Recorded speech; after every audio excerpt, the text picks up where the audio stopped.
junior at Gateway High School, and I've been a part of BuildON for 2 years now.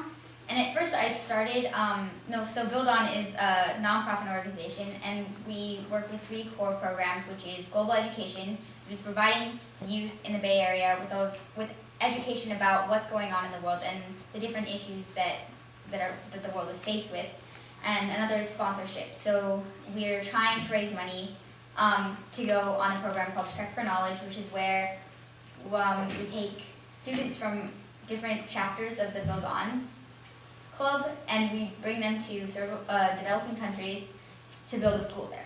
And then the last thing that we do is service, local service. So that's community service around the Bay Area or wherever you are. I think BuildON is also in New York and Philadelphia and places. And we go to places like the food bank or Ronald McDonald House or women's runs and stuff like that, so that we're actually getting out into the community and helping out in different ways. One of the things that BuildON says is that we think globally but act locally, because we're thinking about how this is affecting the entire world, but we're acting locally by just starting with what we first can do in our communities to make it better.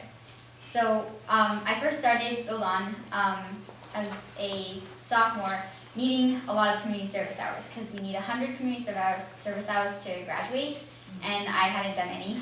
So I needed to get involved somehow, and I started BuildON, going to service projects every weekend, doing different things and racking up my hours, and it started to become more than just getting community service hours. It started to become more important to me. Like, this is something that I really care about, and this entire organization is changing stuff, and it's affecting people's lives.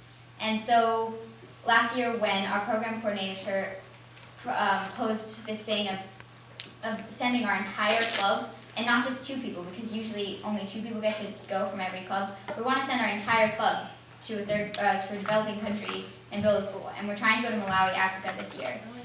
And we need to raise $88,380.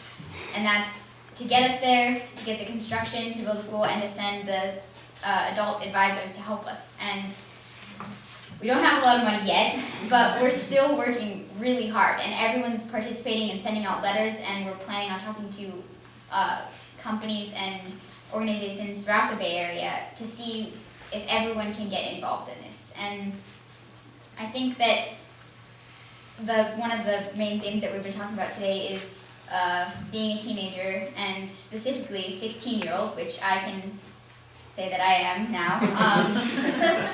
And the day in the life of a 16-year-old is crazy sometimes, because you have school, and junior year is about finding colleges and thinking about where you want to go and what you want to do with your life, and then you also have after-school activities to try to have some fun, and you have hanging out with your friends, and you're doing your homework. And then I'm part of this club, and it's part of my life, but there's so many other things that are going on that it's hard to sort of juggle it all and understand that you have to organize yourself so that you have enough time to do everything you want to do. And thinking about my life and how many things I have going on in my life right now, and then going to BuildON at lunch on Tuesdays, and then thinking about some kid in Malawi, Africa, who goes to school under a tree and probably doesn't have an after-school play practice and probably doesn't have soccer practice, and they're just barely trying to educate themselves with this little amount of resources that they have. And the fact that I can do something to change that person's life and actually give them a school with a roof and a teacher and a desk and pencils and paper is something that's really important. And I think that as a youth, changing the life of someone else in in a different situation but my same age group is really significant and really important. That's wonderful.